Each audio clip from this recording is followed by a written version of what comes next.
Ang sakit ng ulo ko. Sobrang dami ng nainom namin. Nahihilo pa ako hanggang ngayon. Inimulat ko ang mata ko, pero nasaan ako? Paano nga ba ako umuwi? Lumingon-lingon ako, at nagulat ako nang makita ko si Ellis sa tabi ko, nanlaki ang mata ko. Napabalikwas ako ng bangon, pero hindi ko inaasahan ang makikita ko, wala akong shirt at pants. Tiningnan ko si Ellis na naka-boxer. Napatakip ako ng bunganga, anong nangyayari? May nangyari. Nagulat ako nang biglang bumukas ang pintuan, si Christian. Naalimpungatan si Ellis, at kaming tatlo ay nagtinginan, hindi makapaniwala si Christian sa nakikita, maski ako naman ay naguguluhan kung anong nangyari kagabi. Hindi nagsalita si Christian, at umalis habang ako tulala, nakita niya kaming walang damit, at panigurado may nangyari. May nangyari ba? Tanong ko kay Ellis, yumuko siya na parang sinasabing may nangyari. Ellis, meron ba? Ang sakit ng ulo ko kakaisip sa nangyari kagabi, pero wala ako maisip. Ginasto natin Camela. Napaawang ang labi ko at napapikit ako. Mabilis akong nagbihis at umalis sa lugar, doon ko lang napansin na nasa bahay kami ni Ellis. Pumara ako ng sasakyan, paano ako nakarating sa bahay ni Ellis? Nakauwi na ako at dumiretso sa kwarto, mabilis na pumasok sa banyo at naligo. Iniisip ko pa rin pero hindi ko maalala, si Lucy kaya may alam kung paano ako nakauwi. Matapos kong maligo at magpalat, ay agad kong tinawagan si Lucy, nakipagkita ako sa kanya ngayon sa isang coffee shop. Mabilis akong pumunta doon, at ilang minuto ay dumating na din siya. Lucy, ano bang nangyari kagabi? Hindi ko din alam, nagulat nga ako sa sinabi mo kanina sa phone. Lasing din ako at hindi ko alam kung paano ako nakapunta sa kondo ko, tinawagan ko yung driver ko, sabi hindi siya ang nag-uwi sa akin, kaya nagtataka din ako, paliwanag niya. So paano ako napunta sa bahay ni Ellis? Hindi ko din alam. Tanungin mo si Christian kaya umiling ako. Nakita niya kami ni Ellis na magkasama sa kwarto, nanlaki ang mata niya. Oh my, may nangyari ba? Tanong niya. Hindi ko alam, sabi ni Ellis meron daw, pero wala akong maalala, nabigla si Lucy, hindi nakaimik. Lucy, nagbalikan na kami ni Christian, tapos may ganitong nangyari, paano na? Nagbalikan na kayo. Tumango ako, ay ano ba ito, puntahan mo si Christian kausapin mo. Sa itsura niya kanina, Camela subukan mo, napabuntong hininga na lang ako. Sinunod ko ang sinabi ni Lucy, pinuntahan ko si Christian sa kumpanya niya, at pinapasok naman ako ng sekretarya niya. Nakatayo ako sa pintuan na nakatingin sa kanya, nagbuga muna ako ng hangin bago magsalita. Christian, every time na lang na nagbabalikan tayo o nagkakaayos tayo, may mga nangyayari talaga, tingin mo ba hindi talaga tayo sa isa't isa? May kung anong bamara sa lalamunan ko. Christian, hindi ko alam kung paano ako nandon, pinutol niya. May nangyari ba? Napalunok ako at nakatingin lang sa kanya. Pero sa'yo, may nangyari ba? Umiling ako. Wala sakin. Pero kay Ellis meron. Tumango ako. Kinakabahan ako sa pagiging kalmado niya, hindi siya ganito. Nagagalit siya pag ganitong sitwasyon na, pero yung ganitong kalmado, mas natatakot ako at kinakabahan. Naniniwala ka ba sa salitang pinagtagpo, pero hindi itinadhana? Tumingin siya sa akin. Christian, noon sinabi ko hindi talaga tayo pwede, nung umalis ka pero nung bumalik ka gusto ko uli sumubok, kasi andito ka pa tinuro niya yung puso niya. Pero bakit lagi na lang may humaharang pag nagkakaayos tayo? Ibig ba nito hindi talaga tayo pwede? Sabi niya pa. Tingin mo kung sumuko na lang tayo, tumulo na yung luha ko. Okay sana kung may nangyayari na away mga ganon, pero yung mga ganito, ang bigat pero kahit ang bigat-bigat na natili pa rin akong kumakapit, umiyak na rin siya pero pinunasan niya. Mahal kita asawa kita, nanumpa ako sa harap ng mga tao at sa Diyos, patuloy ang pagbuhos ng luha ko. At dahil doon hindi kita bibitawan, lumapit ako sa kanya at niyakap. Wala akong alam talaga, hindi ko alam kung paano ako andan. Tinanong ko si Lucy, pero maski siya walang idea. Christian. Naniniwala ako sa sinabi mo, na para sa'yo walang nangyari, dinampyan niya ng halik ang noo ko. I trust you, mas lalo akong napaiyak at niyakap siya ng mahigpit. Sorry kung umalis ako kanina, nabigla lang ako sa nakita ko, pero I'm okay, I'm really okay. Lalo na nang pinuntahan mo ako, kumalas ako sa pagkakayakap, at pinunasan niya ang luha ko. Tama na, wag ka nang umiyak. Naiyak ako sa sinabi mong pinagtagpo pero hindi itinadhana, akala ko hihiwalayan mo na ako, napangiti siya. Nagtanong lang naman ako, pero naniniwala ako sa salitang pinagtagpo. Pinagtagpo tayo at tayo ang gagawa ng tadhana natin. Sabing tama na, wag ka nang umiyak, nakakainis, naiiyak ako sa mga sinasabi niya. Kumalma ka na kasi may dinner pa tayo mamayang gabi, tumungo ako, pinunasan niya na ang luha ko, at binigyan ng tubig. Napapaisip pa rin ako sa nangyari kagabi, hindi pwedeng hindi mabigyan ng linaw iyon. Kahit okay kay Christian, pero sakin hindi mawawala ang katanungan sa utak ko. Don't worry, ako na bahala doon, wag ka nang mag-isip pa ng kung ano-ano. Bumangon ako at tinignan siya, nakaunan kasi ako sa lap niya kanina. Pero kasi, ako na bahala. Tumango ako, ibinalik niya uli ako sa dating pwesto. Naniniwala naman ako kay Christian na gagawa ng paraan, para malaman ang totoo. Pero iniisip ko din ang nararamdaman niya, na paano kung totoo nga. Iniwaksi ko na lang sa utak ko, at hindi na muling nag-isip, be positive. LSPOV. Nasa harap ko ngayon si Christian, hindi ko alam kung bakit niya ako pinuntahan. Nakatitig lang siya sakin. You're underestimating me, Elas, nakatingin lang ako sa kanya. Akala ko ba kaibigan mo si Camela, pero sa ginawa mo, pinatunayan mo lang na hindi mahalaga ang pagiging magkaibigan niyo, at inisip mo lang ang sarili mo. Huwag kang magsalita na parang alam mo, kung gaano kalalim ang pagiging magkaibigan namin ni Camela, napangiti siya. Kaya ba nagawa mong i-bluff siya, sumeryoso ang titig niya. Pag nalaman ta ni Camela, ano na lang sasabihin niya? Hindi ko akalain na gagawa ka ng ganito. Hindi ako nakarating sa kinaroroonan ko, kung napakadali kong maisahan Elas, kung noon oo, pero ngayon hindi na, walang nangyari sa inyo ni Camela. Nakatingin lang ako sa kanya, oo inaamin ko walang nangyari sa amin, at oo bluff lang iyon, kasi ayokong magbalikan sila. Bilang kaibigan ayokong masaktan uli siya, at gusto ko sumubok siya na ibang tao na magmamahal sa kanya, oo inaamin ko na sana ako naman. Hindi na bago sa'yo na mahal ko siya, hindi lang bilang kaibigan, at ayokong masaktan siya uli. Ginawa ko lang iyon para sa kapakanan niya, sagot ko. Kapakanan niya o kapakanan mo? Masaya siya sa akin Elas, bakit hindi mo na lang tanggapin? Bilang kaibigan dapat suportahan mo siya, kung saan man siya masaya. Binabalaan kita, huwag kang gagawa uli ng ikakasira ng pagkakaibigan niyo ni Camela, sabi niya pa, tumayo na siya. Maayos na ang lahat sa amin, maski sa mga magulang namin, maging masaya ka at tanggapin na lang, umalis na siya, naikuyong ko ang kamao ko. Hindi pala umubra yung naisip kong iyon, hindi ka na ba kayang maisahan Christian? Malalaman natin sa susunod kong gagawin, baka doon matanggap mong kami talaga ni Camela, simula noon hanggang ngayon at magpahabang buhay pa. May tinawagan ako at lumabas para sa naisip ko, matagal ko ng kaibigan si Camela, at hindi niya ako mahihindihan. Camela POV. Nasa site ako ngayon, malapit nang matapos ang resto ko, at konting araw na lang tapos na siya, at bibilhan ko na lang ng mga gamit, habang kay Christian ay malayo pa matapos. Malaki kasi yung pinapatayo, akala mo ang daming pinapakain para kayod ng kayod. Ma'am may deliver na darating mamaya, pero kasi gabi daw nila may deliver, paano po iyon?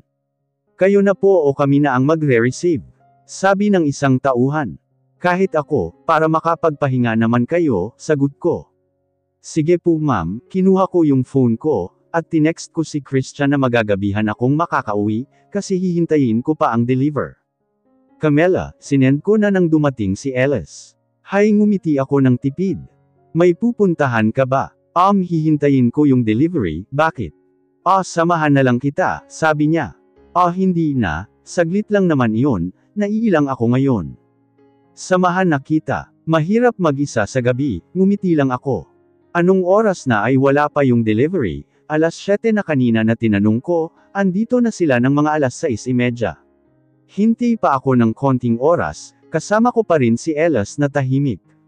Hindi naman siya ganito katahimik. Mauna ka na, Ellis. Parating naman na din sila. Okay lang, kinuha ko yung phone ko, tatawagan ko sana si Christian, pero kinuha ni Ellis yung phone ko. Ellis, hindi ako nakikipagbiro. Akin na yung phone ko, tinitigan niya ako, bigla tuloy akong nakaramdam ng kaba. Camilla, pwede bang ako na lang? Ellis, mahal kita, hindi lang bilang kaibigan, nakatitig lang ako sa kanya. Ellis, alam mo, alam ko, oo alam ko na may mahal ka, kaya nga nakikiusap ako na ako na lang, nakaramdam ako ng takot sa mga tingin niya. Pero mahal kita bilang kaibigan, at hanggang doon na lang, paano mo nasabi kung hindi mo pa sinusubukan? Tumaas na ang boses niya. Kasi kung mas hihigit pa man doon, dapat alam ko na noon pa, Ellis, si Christian. Huwag mong babanggitin ang pangalan niya, nagsimula nang manginig ang katawan ko. Ellis, ano ba nangyayari? Umiling siya. Ayaw mo bang magkaibigan pa rin tayo? Gusto ko hindi lang magkaibigan, sagot niya. Kung ganun hindi ko maibibigay iyon sa'yo, mahal ko si Christian. Sabing wag mong babangitin ang pangalan ni Christian. Napaurong ako sa lakas ng sigaw niya. Ellis, lumapit siya at hinawakan ang dalawang braso ko. Ako na lang please. Hindi ako umimik, hanggang pahigpit ng pahigpit ang hawak niya sa braso ko. Ellis, masakit. Huling tanong, Camilla, ako na lang pwede. Hindi ako umimik, at kita ko ang pagdilim ng mukha niya. Inilapit niya ang mukha niya, kaya iniwas ko, inilapit niya uli at iniwas ko uli. Sinaman niya ako ng tingin. Hindi si Ellis ta, kaya paano niya nagagawa ta sa akin, ang tagal na naming magkaibigan, tapos ganito ang ginagawa niya. Ellis, wag mong sirain ang, hindi na niya ako pinatapos at hinalikan, kinagat ko ang labi niya. Kinorner niya ako sa pader at pinaghahalikan, pilit akong kumakawala, pero malakas siya. Hindi ko mapigil ang tumulo ang luha. Ellis, please wag namang ganito, pakiusap ko habang pinaghahalikan niya ang leeg ko. Umiiyak na lang ako, at hinayaan siya hanggang tumigil siya. Sinuntok niya yung pader. Sorry, naglakad ako palayo, nang makasalubong ko si Christian, susugurin niya sana si Ellis pero pinigilan ko. Walang nangyari, tara na, iyak kong sabi, pumasok na ako sa kotse, pumasok na rin siya. Tahimik lang kami sa loob ng kotse, hindi ko akalain na magagawa ni Ellis iyon sa akin. Pinagpalit niya ang pagiging magkaibigan namin, para sa pansariling dahilan niya. Christian POV. Late ko na nabasa ang message ni Camilla, sobrang dami kasi ng inaasikaso ko. Nira-rush ko lahat, kasi balak kong magbakasyon ng 1 linggo kasama si Camilla, hindi niya pa alam iyon at surprise, kaya nirush ko lahat ng trabaho. Pinuntahan ko siya sa site, kasi anong oras na tinawagan ko si Mama, sabi wala pa siya. Kaya pinuntahan ko pero hindi ko inaasahan ang makikita ko, umiyak yung asawa ko kasama si Ellis, pero parang hindi lang iyon, kaya susuntukan ko sana pero pinigilan ako ni Camilla. Here water, nasa bahay na kami. Tinanggap niya at inubos niya. What happened? Pinipilit niya na siya ang piliin ko, sagot niya. Then, did he harass you? Umiyak na siya para may kuyang ko ang kamao ko. I'm going to teach him a lesson, umiling si Camilla. Christian, wag na. Camilla, lagi kanyang haharas pag hindi naturuan ng leksyon, naiinis na ako, hanggang ngayon ba naman yung kaibigan niya pa rin ang iniisip niya. Tayo na lang ang lumayo, tiningnan ko siya. Kahit 1 taon, alam kong nagawa niya lang iyon dahil mahal niya ako. Malaki ang naitulong niya sa akin noon, lalo na kay Papa at kahit ito na lang ibalato mo sa akin, Christian. Lumayo na lang tayo at hayaan siya please. Pakiusap niya, napabuntong hininga na lang ako. Okay, magpapabook ako ng flight natin tomorrow, lumapit na ako sa kanya at niyakap. I need to talk to my parents. 1 taon kaming mawawala, at kahit sila muna ang bahala sa kumpanya, Camilla needs new air. Tinawagan ko na si Papa at umuun naman sila, nagpabook na din ako ng flight patungong Melbourne. Nag-eempake kami ngayon ng damit, malungkot si Camilla. Tinext ko si Lucy at sinabi ang nangyari, kasama daw niya ngayon si Ellis, at nagsisi daw yung tao. Camilla, nilingon ako. Once na umalis na tayo dito, kakalimutan mo na ang mga lahat ng sakit, at pagdating natin sa Melbourne mag-uumpisa tayo, ngumiti siya at tumango. Ipapasunod natin ang mga parents natin within 6 months, kahit mag-isang linggo lang sila para makasama natin. Sabi ko pa, alam kong malungkot din siya, kasi walang kasama ang mama niya, kaya naisip kong ipasunod siya kahit magstay sila ng 1 week or depende. Thank you, lumapit siya at niyakap ako. Thank you at lagi kang nasa likod ko. Thank you for trusting me, dinampyan ko ng halik ang buhok niya. Just love me and you won't regret loving me, because I'm going to give back 100 times to you, kumalas siya at dinampyan ako sa labi. Tinawagan ni Camila ang mama niya tungkol sa biyahe namin, umuo naman ang mama niya, at sabi niya na mas okay din yun para makabuo na daw kami. That's my plan too, ang bumuo kasama si Camila, para bumalik ang happiness niya. Nakarating na kami sa Melbourne, at mukhang nagustuhan ni Camila ang lugar, bumili ako ng bahay dito para may matuluyan kami habang andito kami.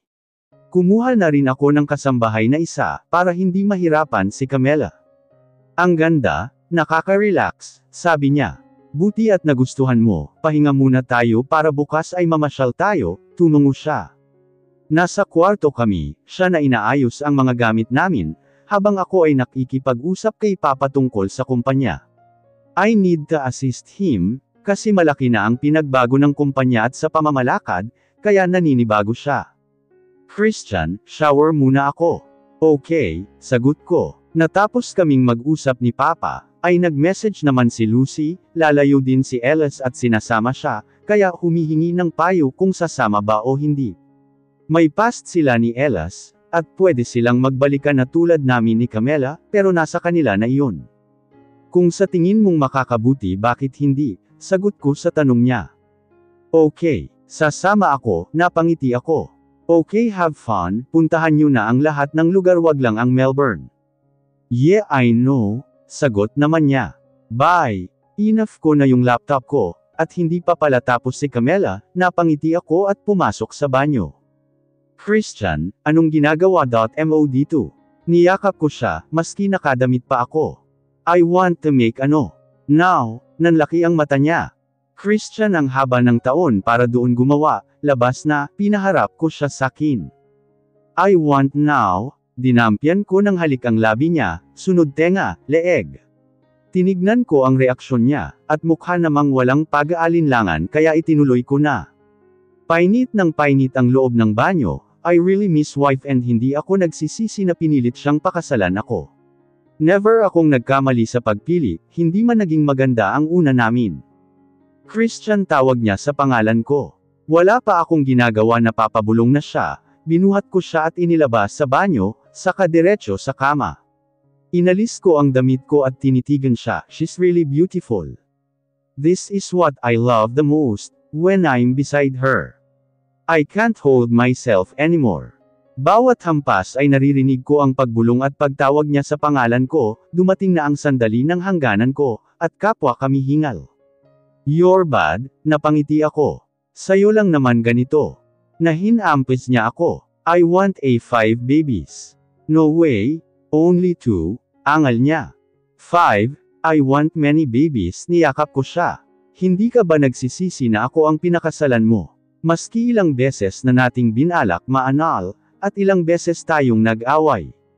Maski pilit kasal, hindi rin pala masama ang magkaroon ng forced marriage, lalo na pag ang pakakasalan ko ay mabait na tulad mong, ngumiti ako. Hindi ako mabait pero nung dumating ka natuto ako na magbago para sayo. Camila POV. Maayos ang takbo ng relasyon namin ni Christian, papunta si mama at ang magulang ni Christian. May balita din kami sa kanila, nagpaiwan na ako at nagluto para sa kanila. I can take care of this. Just fix this one, sabi ko sa kasambahay namin, patapos na din lang kami, kaya pinapaayos ko na lang yung mga naluto na pagkain. Love, napangiti ako, dumating na sila. Pinatay ko na yung kalan at pinuntahan na sila. Love, ma, and pa, natawa na lang ako. Hiyang mo ang Australia anak ngumiti ako. Hindi niya po hiyang ang Australia, ako po ang hiyang niya, singit ni Christian, umupo na kami sa labas. Aba, ang daming pagkain. Umupo na sila at nagtinginan kami ni Christian. We have a good news, tumingin sila sa amin. Camila is pregnant. Dad, don't spoil it. Natawa sila. We know it already. It's obvious. Natawa na lang ako. Habang si Christian nakasimangot, umupo na kami. Ilang buwan na anak. 3 na po, nalampasan ko yung mahirap na trimester, pero hindi pa rin naalis ang paglilihi. Umabot talaga sa sahig ko, pinatulog si Christian. 6 na buwan na kayo dito. Uuwi ba kayo o ipanganak nyo muna dito, bago kayo umuwi? Tanong ni Mama kay Christian. Dito po mangganganak si Camela, tapos uwi na lang kami doon pag 6 months na ni baby, kaya pa kayo po muna bahala sa kumpanya, habang hindi pa kami nakakauwi. No problem anak, enjoy nyo lang, sagot ni Papa. Naging maganda ang buong araw namin, hindi nga sila nagpahinga kundi namasyal agad sila. Magpapahinga na kami nang may tumawag, si Lucy. Lucy, bakit? Kailan kayo uuwi? Tinignan ko si Christian na nakahiga. Next year pa, bakit may problema ba? Umupo ako sa gilid ng kama. Wala, sige next year. Na lang, binaba niya na ang phone. Bakit daw? Hindi sinabi humiga na ako. Uwi na lang kaya tayo. Kumunot ang noo ni Christian. Ayan ka na naman. Matulog na lang tayo, tumalikod na si Christian. Christian naman, humarap siya. Camela, buntis ka, kahit ito pagbigyan mo naman ako. Next year na tayo uuwi, mas mahalaga kayo ni baby sakin, napabuntong hininga na lang ako. Lumipas ang 1 taon, ay bumalik na kami sa Pilipinas, hindi na namin hinitay na mag 6 months si baby, kasi yung mga lolo at lola niya excited nang makita, kaya umuwi na kami. Hello baby, come to lola. Sabi ni Mama, binuhat niya agad, pagkaupo ko sakto naman na may tumatawag sakin. Si Lucy, tinignan ko si Christian at tumango kami. Hello Lucy, nasa Pinas na, mabuti naman, pwede bang dumaan kayo dito sa Lux Hospital, sabi niya sa kabilang linya. Ngayon na ba? Oo sana. Sige, sabihan ko lang si Christian, binaba ko na ang phone ko. Pinapapunta tayo sa hospital, okay lang ba? Ngumiti siya. Yes, iwan muna natin si baby, dibale at hindi naman siya breastfed, ngumiti ako. Mama, iwan namin muna si baby Bonnie, may pupuntahan lang kami. Sige anak, kahit wag na kayo bumalik, sagot niya, natawa na lang kami at pumunta na sa Lux Hospital. Hinintay kami sa entrance ni Lucy, pero bakit ang lungkot ng mukha niya, wala din siyang imik. Pumasok kami sa loob ng isang kwarto, at nagulat kami sa nakita namin. Elas, lumapit ako, ano ta, bakit ang payat niya sobra? Sa wakas makakapagpahinga na ako, mahina niyang sabi. Ano bang pinagsasabi mo? Lumapit si Christian at tinignan yung record niya, tiningnan ko siya at mukhang hindi maganda ang nabasa niya. Akala ko vacation ang pupuntahan ni Elas, kaya sumama ako, pero nung pagdating namin sa US ay inadmit na agad siya, naging maganda ang una niyang labas, pero yung katawan niya ang bumagsak. Hindi na kinakaya ng katawan niya ang gamot. Kaya tinihil, pero kasi once na tinihil kakalat naman ang cancer saka sa utak, paliwanag ni Lucy. Nung araw na tinawagan kita naghihingalo ba si Elas, pero lumalaban siya kasi sabi niya hindi pa siya pwedeng mawala. Hanggat hindi kanya nakikita, tumulo na ang luha ko. Sana pala hindi na lang ako pumunta para lumalaban ka pa, sabi ko. Bakit ka ba umiiyak dyan? Tiningnan ko si Elas. Matagal ka na bang may sakit? Tumango siya. Bakit hindi mo sinabi? Ayan si Christian, o pwedeng-pwede kanyang iligtas, iyak kong sabi. Dahil mas gusto kong ilaan na lang ang oras ko sa iyo, at sa ibang tao kaysa ilaan ko sa hospital na hindi na magagamot, patuloy sa pagtulo ang luha ko. Elas, sorry sa mga nagawa ko, at salamat dahil hindi mo ako binitawan bilang kaibigan mo, kahit may ginawa ako sa iyo. Masaya din ako na masaya ka na ngayon, kasama ang asawa mo at anak mo, Camela, ngumiti ka palagi, tumulo na ang luha niya na mas lalo kong ikinaiyak. Mahal na mahal kita, lumapit ako at niyakap siya. Tandaan mo lagi mawala man ako, nasa puso mo lagi, tumango ako. Paano Christian, ikaw na ang bahala kay Camela, please wag mo nang paiyakan at saktan, nag-fist bump sila Christian. Camela, pasensya na kung maaga akong mauuna sa inyo, Lucy, thank you sa lahat at pasensya na hindi ko masaklian ang pagmamahal mo, niyakap niya si Lucy at doon na siya bumigay. Ako lang talaga ang hinihintay niya, bilang kaibigan niya sobrang gifted ako na maging kaibigan siya. Lumipas ang ilang buwan, ay kahit nawala si Ellis ay masaya kami na masaya siyang umalis sa mundo, dito na kami nagstay sa Pinas, para asikasuhin ang mga kumpanya at mga projects na naiwan dito. Si Lucy ay nag-ibang bansa, para mag-aral ng medisina, nung nawala daw kasi si Ellis. Na-realize niya na mag-aral siya ng medisina, para makatulong at madagdagan pa ang mga buhay ng mga tao kahit papaano. Mabilis lumaki si Bonnie at may kapatid na din siya, kabuwanan ko na kaya mamasyal muna kami, kasi baka isang buwan na hindi makakalabas si Bonnie. Baby girl itong kapatid ni Bonnie, at sabi ko kay Christian na tama na ito, pero humirit pa ng isa pa daw, pagbigyan na natin.